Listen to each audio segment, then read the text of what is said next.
Another amazing question by Jill. Okay, so Jill, your question is such a great topic about, and this is something that we can transfer any subject to. So in your specific example, you were talking about the idea of receiving abundance and having fears and worries that you're going to mess it up, that you don't know what to do with it, that it feels like a generational, like, tons and tons and tons of scarcity built in, and fears. And so I want everybody that's listening to this to think of a subject, whether it's abundance, whether it's health, relationships, it could be career, it could be like anything that you want to think, any subject that you have fears or doubts or worries about. And most importantly about this, I want you to think about something that you feel like it's generational, meaning like your family have had it, that it's been passed down potentially from grandparents to parents, something like that. Because you can heal generational stuff just by your focus, just by your awareness. So this is opportunity for you to realize, number one, your intuition is helping you because you're aware of the pattern of the loop of the limiting stories and beliefs, that you understand that you have the fears around it, and you understand that it's not just an original thought by you, that it's been around from probably other people in your lineage or in your environment, that it's stuff that you've witnessed. So it's become like evidential. It's hard fact for you. You've seen it, you know it. It's maybe there's been tons of examples of it, and so you want to shift that. So the thing that is the most helpful right now is to let your intuition guide you.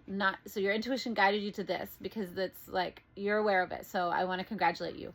Now your intuition is going to guide you into healing it as well. And so I want you to take a moment, and I want you to think about the first time that you ever felt that way about the subject, whatever the subject is. So this is applicable to everybody. I want you to think about the first time that you can remember that you had fear around, or hesitance around, or this belief around that's limiting, that's a story around, whatever the subject is. And so for Jill, it's the receiving abundance and feeling like you're going to mess it up, you don't know what to do with it. And overall, it's an insecurity about receiving abundance, right? And so I want you to think about the first time that you felt insecure about receiving abundance. And your intuition will guide you. Don't worry about it being precise. Just think about the first time. It could have been, it doesn't have to be the exact first time. Maybe it's just a time that's relevant, that is connected. Because remember, everything is happening now. So the version of you that was 5, that was 3, that was 13, that was, every age, all exists now, and you, through your consciousness, are making connections. And that's why these things that seem like people are like, oh, in a past life I must do, well, it's, first of all, simultaneous, because it's all happening now. And it's okay if you want to call it past, because we're just making language that people can relate to, but it's all happening now. And so when you change your now, you change your past. And not only do you change your past, but you change the past that everybody else is connected to. So that means your entire lineage, your entire family, that can be healed. And it's just about bringing, and also I want to just make a disclaimer. I'm not saying that that past goes away or that we're diminishing it. That's not it. Everything exists. So when you change your past, it's about the energy. You change the perspective, and you change the energy that's now connected. You're no longer entangled with that same story or belief. That's what I mean when I say you change your past. You're changing the connection that you're making to it, right? So for example, let's say that this mug with this delicious tea that I have, oh, you can't see it, but it's the and it doesn't matter. I'm like, oh man, you can't see it. It's it has it's lemongrass and no tangent. Oh my god, it's like delicious, wonderful tea, but it has this aroma, and it's really, really good. So I'm gonna take a sip. Okay, so this mug it's what it is. It's a giant mug that says "Go with the flow." Okay, and to me, it has a really positive meaning because it was a gift I have from somebody that I dearly love, and so I have determined and decided that it is a huge benefit to my life. Now, somebody else may have in some way experienced this mug. Maybe they were beaten with it. Maybe they witnessed their family member drink alcohol out of it and then get angry, and like, even though they never harmed them with the mug represented, the drink that then caused them to be angry and abusive. Everything is neutral, and you get to decide the meaning that you give it. And the meaning that you give it determines the outcome and the experience that you receive from it. And so if you have the ability to go and revise that first instance when you first made the association about feeling insecure with abundance, if you're going to mess it up, what to do with it, etc. So now I want you to revise that, and I want you to imagine, not just were you extremely competent in what to do with it, but you were extremely worthy and valued receiving. That's a big one lately. I had a great conversation with a wonderful, wonderful dear friend this morning, and the idea of how important it is to honor the exchange and the value of gifts and services. And it's like, I know I'm guilty of that, where I love giving so much, and yet I also steal from the people that I'm giving to freely too much, that I don't give them the chance to receive the value that they could get from it, because I'm not expecting an exchange from them. And I see that because we all can say, like, how many times have we been given things for free and we didn't value them because we didn't pay for them? That's what I mean. There is a self-worth thing. There is a belief and expectation, but it's also an energetic exchange.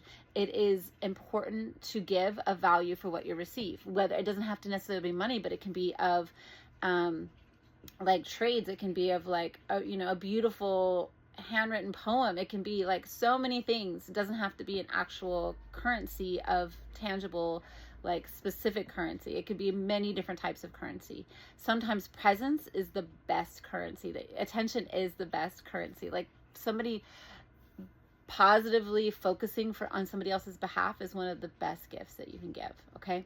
So I share this because you can do that. You can rewrite and tell stories, not just for you, but your entire family. And you don't have to spend, this could be a 20-minute exercise where you just think, like, lists, like, okay, what are the memories that I hold about myself and other people that have influenced this belief, this story, this meaning, and I want to change that. So if I ever witnessed it from my mom or my dad or my grandparents or another person in my life that was influential, then I want to change that story as well for them, because then I see them differently, and now that all shifts the entire trajectory of everything. And it's almost as if, like, you'll start to remember your past differently. You'll start to remember your associations differently. But you have to do that first. You have to give yourself the space and time to actually let yourself live it in your imagination as if you were competent, as if you were confident, you knew exactly what to do. Your intuition is always guiding you, giving you exactly the perfect information, connecting you to the right people, the right investments, the right avenues. And it's just about you trusting that and letting yourself trust it in the now, so that it now shifts everything. So do a 20-minute exercise. Go back and revise those situations and circumstances where you had deep anchors and associations about that insecurity. So again, for everybody, this subject can be relevant to anything in your life, any story, any limiting belief that you have. Go back to when you can first associate make the association that you can recall when you first learned that, I feel this way, or I saw it this way, or I recognized it this way, and therefore now I have the meaning and the story about it. Now change it, rewrite it. Imagine yourself, again, we're going to use a different example. So with her, it was abundance. Now let's use it with health. Maybe you have this, like, the superstitions, like, don't go out with your hair wet. You'll get a cold. What if, like, now you can, and now it's like you have this thing that carries with you. It's like, I always get sick here, or this always happens. Well, if you knew the truth that germs are, when you're in a high vibration, it doesn't matter, because you have to be at a lower vibration to be at all. It's your belief that puts you into that lower vibration. It's your expectation. It is your expectation. You can go back and rewrite that. You can go and change that. You guys, this is one of the most powerful tips. You can shift anything by changing the energy around it, because your vibration is where you last left it on every subject. And I'm not asking you to go and try to change every story in the whole world that you've ever, but it is relevant when it comes up for you. If you're feeling negative emotion around it, that means that it's here for you now, in the now, for you to shift and change, because that's what negative emotion is for. It's your gift. It is a gift for you to unwrap. It's a messenger to help you say, hey, look at me. You have something here that it's time, because you're feeling it now, to shift it now. And the whole relevance of making the association for the past is, it's like, that's the opportunity for you to shift your past now, because it's all happening now. It's not like you can never, like, you're never going to go in the past, you're never going to be in the future, you're only going to be in now. And the connections that you're making about the past or the future are only in the now. That's where your power is. That's where your power is to change it. Once you change all the associations that you make, you've just changed the entire trajectory. You've just healed not just all the versions of you, but also you heal the versions of other people that connected you to that same definition and meaning. You can change it for them too. So I hope that was helpful. There's so much more I could share about this, but we'd be going down the rabbit hole. But here's what I know about you, especially. You are one of the brightest lights, and you have so much that wants to come through you when it comes to not just your light for yourself, but for others, and you get to be an example. And so as you continue to shift this and shine your light brighter and brighter, like that trajectory, the ripple that you're creating, and the example that you get to be for so many others is wow.